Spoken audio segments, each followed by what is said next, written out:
Hi friends, பாரிஸில் வந்து நான் ஆச்சரியப்பட்டதில் இது ஒன்றுங்க. நம்ம பாஸ்போர்ட் சைஸ் ஃபோட்டோஸ்லாம் எடுக்கிறது அப்படின்னா நம்ம ஊர்லலாம் நம்ம ஸ்டூடியோக்கு தாங்க போவோம். ஆனால் இங்கே பார்த்தீங்கன்னா அங்கங்கே ஃபோட்டோ பூத் இருக்குங்க.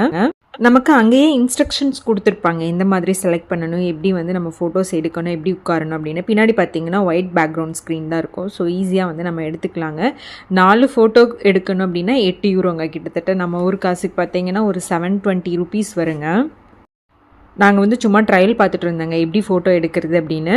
இன்கேஸ் நம்ம ஃப்யூச்சரில் எடுக்கும்போது நம்மளுக்கு யூஸ் ஆகும் அப்படின்னு சொல்லிட்டு நம்ம எடுத்துகிட்டு நமக்கு வேணும் அப்படின்னா நம்ம வந்து பிரிண்ட் போட்டுக்கலாம். நாங்கள் ஃபைனலாக எடுத்த ஃபோட்டோஸ் வந்து பாருங்கள், என் சன்னை வச்சு தான் நான் வந்து ட்ரையல் பண்ணிகிட்டு இருந்தேன். பாரிஸில் வந்து நிறைய இடத்துல இந்த மாதிரி ஃபோட்டோ பூத் இருக்குங்க. ஸோ நமக்கு இமீடியட்டாக பாஸ்போர்ட் சைஸ் ஃபோட்டோ எடுக்கணும்னா நம்மளே உட்காந்து எடுத்துக்கலாங்க. ஒரு 5 மினிட்ஸில் வந்து இந்த வேலை முடிஞ்சிடும். ஸோ ஃபைனல் லுக் பார்த்திங்கன்னா இந்த மாதிரி தான் இருக்கும். கண்டிப்பாக இந்த வீடியோ உங்களுக்கு பிடிச்சிருக்குன்னு நினைக்கிறேன். பிடிச்சிருந்தா ஒரு லைக் பண்ணிக்கோங்க, ஒரு கமெண்ட் பண்ணிக்கோங்க, சப்ஸ்கிரைப் பண்ணிக்கோங்க. Tata bye by.